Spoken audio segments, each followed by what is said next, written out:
Let's bring in now RNC Spokesperson Elizabeth Pipko. Elizabeth, welcome to the show. Look, during Netanyahu's address, we saw dozens of Democrats. I've seen reports that it was 50, other reports say 80, but either way, a large number of Democrats actually walked out. I mean, this is meant to be a democracy. You don't have to like Netanyahu, you can hate him, but surely they should at least show the respect of listening to what he has to say.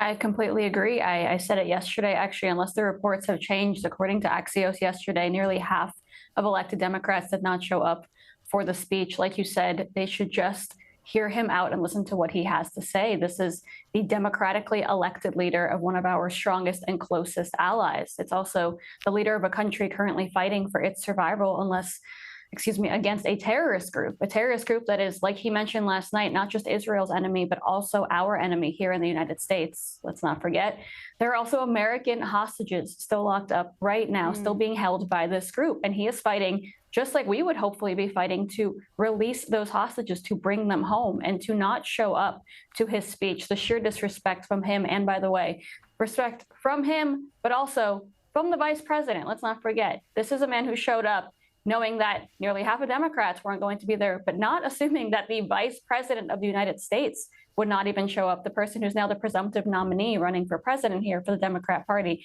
to not show up when Israel is in this war, again, when Americans are still held hostage, I think was disgraceful. And you mentioned what was going on outside. That might have been even worse than the lack of support inside. These are far-left protesters burning the American flag as a leader of another country stands and applauds those that support and stand for our flag inside. So I think the contrast could not be more evident. And I truly am just saddened as a proud American for what I saw happening yesterday.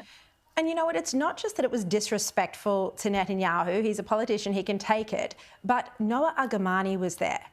She became one of the most famous hostages around the world when she was kidnapped on October 7, you know, the beautiful young girl on the back of a motorcycle, kidnapped by Hamas, rescued only recently in a risky and daring mission by Israel, which cost one Israeli soldier their life. She was rescued. She was there today watching Netanyahu's address. How would she have felt to arrive in the capital and see all these people saying Hamas is coming and supporting Hamas? The trauma, the heartlessness, it's just shocking. Now, I want to turn to your role as a spokesperson for the Republican Party. How do you think Donald Trump and your party, the Republicans, are going to have to shift their messaging now to take on Kamala Harris? And are you more worried about her winning than you were Joe Biden?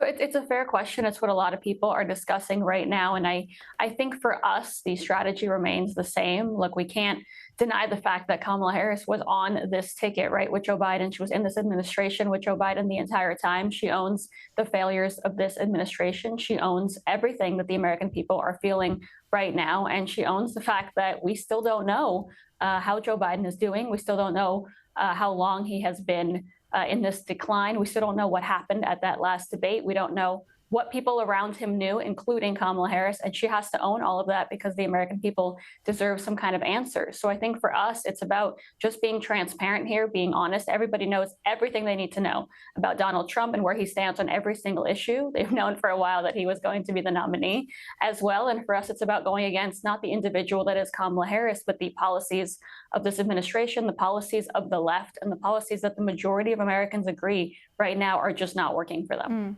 But what is the sense? Are you more worried about taking her on than Joe Biden? We're certainly not more worried, but it's an interesting time in American politics, right? We don't even know yet if she is 100% going to be the candidate. We certainly don't know who her vice president is going to be. And I think 3 months out from an election to kind of know that this is what's happening, it's weird for us to know that that's where the American people are right now, not knowing what their choice is. It's weird for us not knowing who our competitors are. But again, we are a party right now going against another party, which we don't believe has the best interests of the American people in mind. That's all that we need to know. And what was on display yesterday, what you and I just talked about, is all the American people need to know. She was not there as American flags were being burned.